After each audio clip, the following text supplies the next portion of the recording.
Richard Ramirez, known as the Night Stalker, terrorized California in the mid-1980s with a spree of brutal and random attacks.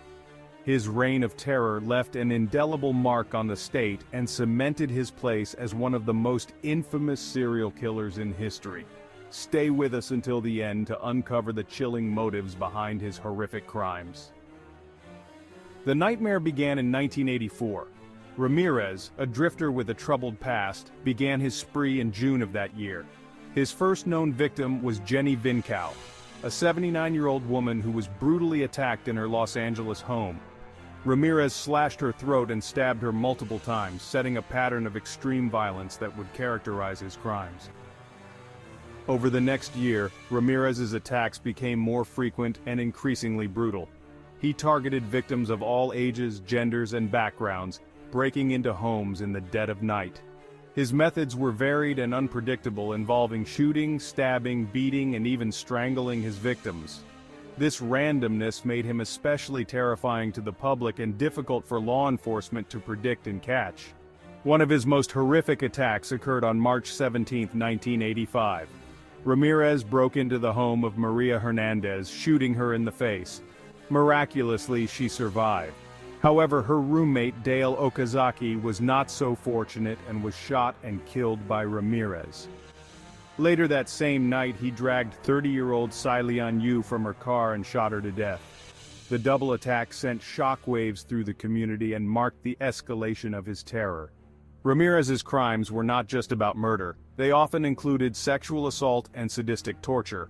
He left satanic symbols at some crime scenes and sometimes forced his victims to swear to Satan, adding a macabre layer to his already terrifying persona. Despite the growing fear and numerous attacks, Ramirez's capture seemed elusive. He moved through Los Angeles, the San Gabriel Valley, and even ventured into San Francisco, leaving a trail of horror wherever he went. The media dubbed him the Night Stalker, a name that struck fear into the hearts of Californians. The breakthrough in the case came in August 1985. Ramirez had left behind a footprint from a specific type of Avia sneaker at multiple crime scenes. This rare piece of evidence helped to link the attacks together. Then on August 24th, Ramirez committed what would be his final assault. He broke into the home of Bill Carnes and his fiancée, Inez Erickson. He shot Bill and assaulted Inez before fleeing. Miraculously, both survived, and Inez was able to provide a detailed description of Ramirez. A few days later, Ramirez was identified by a fingerprint left on a stolen car. His mugshot was released to the public, and on August 31, 1985, he was spotted in East Los Angeles. In a dramatic turn of events, he was chased and captured by a group of residents after trying to steal a car. They held him until the police arrived, bringing an end to his reign of terror. Ramirez's trial was one of the most sensational in American history. The courtroom was packed and the media coverage was intense. He was convicted of 13 counts of murder, 5 counts of attempted murder, 11 counts of sexual assault, and 14 counts of burglary. In 1989, he was sentenced to death.